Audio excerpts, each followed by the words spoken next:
Atlantic মহাসাগর পৃথিবীর দ্বিতীয় বৃহত্তম মহাসাগর। এর আয়তন ১০৬,৪৬০,০০,০০০ বর্গ কিলোমিটার। এটি পৃথিবী পৃষ্ঠের প্রায় ১/৫ এলাকা জুড়ে অবস্থিত। ইউরোপীয় ধারণা অনুযায়ী এটি পুরাতন পৃথিবীকে নতুন পৃথিবীর থেকে আলাদা রাখে। আটলান্টিক মহাসাগরটির পূর্ব দিকে ইউরোপ এবং আফ্রিকা, পশ্চিমে আমেরিকার অঞ্চলের মধ্যবর্তী অঞ্চলে দীর্ঘায়িত এস আকৃতির অববাহিকার রূপে অবস্থিত। আন্তঃসংযুক্ত বিশ্ব মহাসাগরের একটি অংশ হিসাবে এটির উত্তরে সুমেরু মহাসাগর, দক্ষিণ পশ্চিমে প্রশান্ত মহাসাগর, দক্ষিণ পূর্বে ভারত মহাসাগর এবং দক্ষিণে দক্ষিণ মহাসাগরের সাথে সংযুক্ত রয়েছে আটলান্টিক মহাসাগর। আটলান্টিক মহাদেশীয় তাকগুলো নিউফাউন্ডল্যান্ড, দক্ষিণ আমেরিকার দক্ষিণ প্রান্ত এবং উত্তর পূর্ব প্রান্ত পর্যন্ত প্রশস্ত। পশ্চিমী আটলান্টিক কার্বনেট প্ল্যাটফর্মগুলো বিশাল অঞ্চল জুড়ে ছড়িয়ে আছে। উদাহরণস্বরূপ ব্লেক মালভূমি এবং বারমুডা উচ্চভূমি আটলান্টিকের চারদিকে নিষ্ক্রিয় প্রান্তরেখাগুলো ঘিরে রয়েছে, তবে কয়েকটি জায়গায় সক্রিয় প্রান্তরেখাগুলো গভীরে সমুদ্র খাত তৈরি করেছে।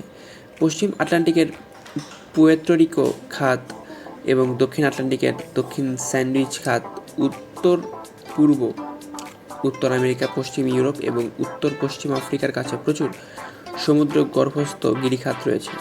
এর মধ্যে কয়েকটি গিরিখাত মহাদেশীয় উচ্চভূমি বরাবর এবং গহন মরুভূমি বরাবর গভীর সমুদ্রে খাত রূপে প্রকাশিত হয়েছে।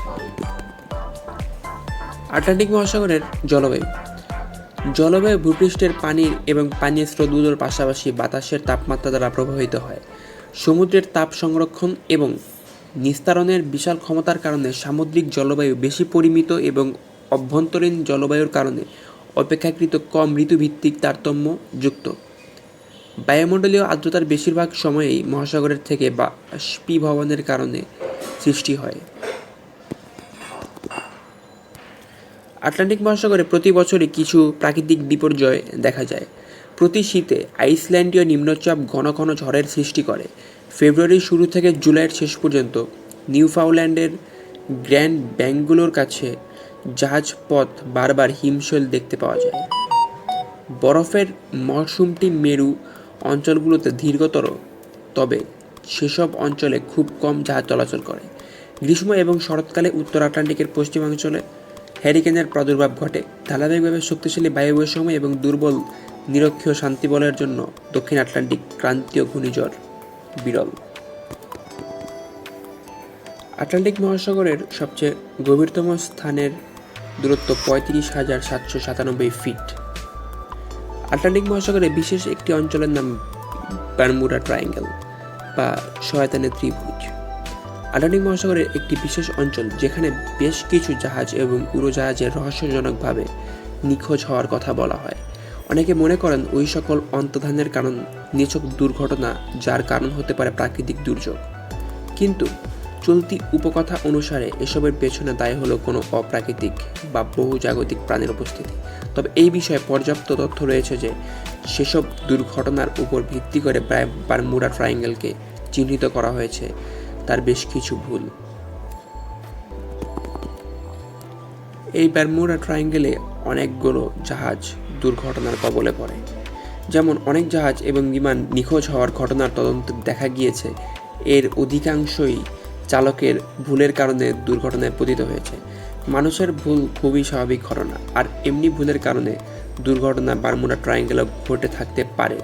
যেমন কোস্টগার্ড ১৯৭২ সালে ভিএ ফগ এর নিখোঁজ হওয়ার কারণ হিসাবে বেঞ্জিন এর পরিত্যক্ত অংশ অপসারণের জন্য দক্ষ শ্রমিকের অভাবকে দায়ী করেছেন। সম্ভবত ব্যবসায়ী হার্ভি কনভার এর ইয়টটি তার অসাবধানতাবশত কারণেই নিখোঁজ হয়। অনেক নিখোঁজের ঘটনার উপসংহারে পৌঁছানো যায়নি, কারণ অনুসন্ধানের জন্য তাদের কোনো ধ্বংসাবশেষ আজও পর্যন্ত উদ্ধার করা সম্ভব হয়নি। বারমুডা ট্রায়াঙ্গেলকে নিয়ে কিছু আলোচিত ঘটনাও রয়েছে। ফ্লাইট ১৯ ৫টি টিভিএস আরভেতার বোমারু বিমানের একটি, যেটি প্রশিক্ষণ চলাকালে ১৯৪৫ সালের ৫ ডিসেম্বর আটলান্টিক মহাসাগরে নিখোঁজ হয়। বিমান বাহিনীর ফ্লাইট পরিকল্পনা ছিল ফোর্ট লরাডের থেকে ১৪৫ মাইল পূর্বে এবং ৭৩ মাইল উত্তরে গিয়ে ১৪০ মাইল ফিরে এসে প্রশিক্ষণ শেষ করা। বিমানটি আর ফিরে আসেনি। নেভি তদন্তকারীরা নেভিগেশন ভুলের কারণে বিমানের জ্বালানি শূন্যতাকে দায়ী করেন। কিন্তু বিমানটি অনুসন্ধান এবং উদ্ধারের জন্য পাঠানো বিমানের মধ্যে একটি বিমান ক্রু সহ নিখোঁজ হয়। ফ্লোরিডা উপকূলে থাকা একটি ট্যাঙ্কার বিস্ফোরণে দেখা রিপোর্ট করে। ব্যাপক তেল দেখার কথা বলে, কিন্তু উদ্ধার অভিযানের এর সত্যতা পাওয়া যায়নি। দুর্ঘটনা শেষে আবহাওয়া দুর্যোগপূর্ণ হয়ে ওঠে। সূত্রমতে সমসাময়িককালে বাষ্প লিকের কারণে পুরো জ্বালানি ভর্তি অবস্থায় বিস্ফোরণ ঘটার ইতিহাস ছিল। অন্যদিকে ইউএস ক্রিপ্টপস, যুক্তরাষ্ট্রের নৌ ইতিহাসের সবচেয়ে মারাত্মক ক্ষতি হচ্ছে ইউএস ক্রিপ্টপস নিখোঁজ হয়ে যাওয়া। অতিরিক্ত ম্যাঙ্গানিজ আকরিক ভর্তি বিমানটি 1918 সালে 4 মার্চ বার্বাডোস দ্বীপ থেকে উড্ডয়নের পর একটি ইঞ্জিন বিকল হয়ে যায় এবং 309 জন ক্রু সহ নিখোঁজ হয়। যদিও কোনো শক্ত প্রমাণ নেই, তবুও অনেক কাহিনী শোনা যায়। কারো কারো মতো ঝড় দায়ী, কারো মতো ডুবে গেছে, আবার এই ক্ষতির জন্য শত্রুপক্ষকে দায়ী করে। উপরন্তু ক্রিপ্টপস এর মতো আরও 2টি জাহাজ বিশ্বযুদ্ধ চলাকালীন সময়ে উত্তর আটলান্টিক মহাসাগরে নিখোঁজ হয় এবং সেটি এই বারমুডা ট্রায়াঙ্গেলে নিখোঁজ হয়।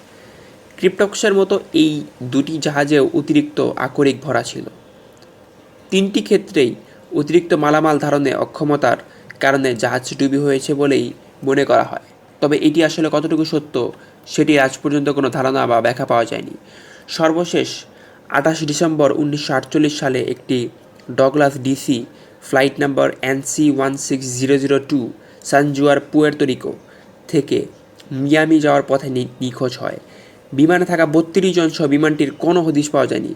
সিভিল এভিয়েশন বোর্ড তদন্ত নথিপত্র থেকে বিমানটি নিখোঁজ হওয়ার জন্য সম্ভাব্য একটি কারণ পাওয়া যায়। সেটি হলো বিমানের ব্যাটারির চার্জ ঠিকমতো না থাকা। পাইলট সান জুয়ান থেকে রওনা দেন, কিন্তু এটি সত্য কিনা তা পরে জানা যায়নি। এটি শুধুমাত্রই নিছক ঘটনাও হতে পারে।